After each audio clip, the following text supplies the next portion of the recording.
அல் குர்ஆன் என்பது இஸ்லாமிய திருவேதம்.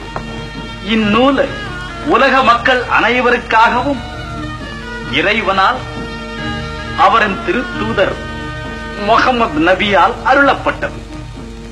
குர்ஆன் ஒரு நாட்டுக்கோ ஒரு காலத்துக்கோ ஒரு இனத்தவர்க்கு மட்டுமோ சொந்தமல்ல, உலகம் முழுமைக்கும் பொது உடைமையான நூல். பைபிளை போல, ஔவையார் பாடலை போல இதுல என்ன இருக்கிறது?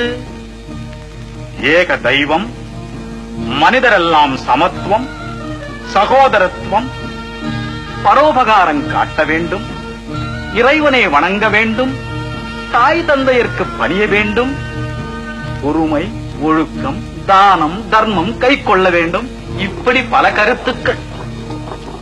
இஸ்லாம் என்றாலே சமாதானம் என்றுதான் பொருள். சரி, இன்றைக்கு இதோடு பாடம் முடியட்டும். நாளைக்கு மற்றவைகளை சொல்றேன். போய் வாங்க.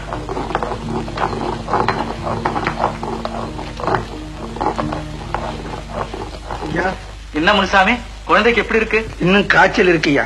அப்படியா? சரி, இந்த பொடியை தேன்ல கலந்து 3 வேளைக்கு கொடு, சரியா போயிடும். சாமி, நீங்க நல்லா இருக்கணும்.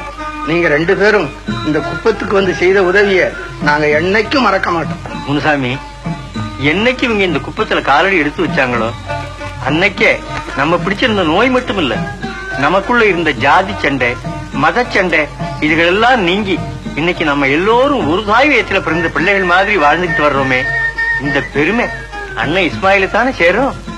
அப்படி சொல்லாதே சுப்பி சாஸ்திரி. நீ பிராமண குலத்திலே உதித்தவனாயிருந்தும் முன்பின் தெரியாம குழந்தையோடு இந்த குப்பத்திலே காலடி எடுத்து வச்ச என்னை உடன் பிறந்த சகோதரனா பாவிச்சு நீ நடத்துக்கிட்டு வந்த இந்த பாரதி வைத்தியசாலையையும் என்கிட்ட ஒப்படைச்ச ஒரு நல்ல மனசுக்கு ஈடு சொல்லவே முடியாதப்பா. ஒரு இந்துவும் முஸ்லீமும் அண்ணன் தம்பியா வாழ முடியும்னு வாழ்ந்து காட்டிருக்கிறீங்களே, அது சாதாரணமா சாமி? சாமி, எனக்கு ஒரே வயித்த வரீங்க. 3 நாளா அடி வயித்த இழுத்து பிடிச்சிட்டு வலிக்குதுங்க. அம்மா, என்ன தம்பி சாப்பிட்ட? சாப்பாடா? ஏதுங்க சாமி சாப்பாடு? சாப்பாட்டை பார்த்தே 3 நாள் ஆகுதுங்களே. சரி, இந்தாப்பா. மருந்து கேட்டேன், பணத்தை கொடுக்குறீங்களே. ஆமா, இதுதான் உனக்கு மருந்து. இத கொண்டு போய் அரிசி வாங்கி நல்லா சமைச்சு திருப்தியா சாப்பிடு. நோய் பறந்து போகும். ஐயா, நீங்க நல்லா இருக்கணுங்க. நான் வர்றேங்க.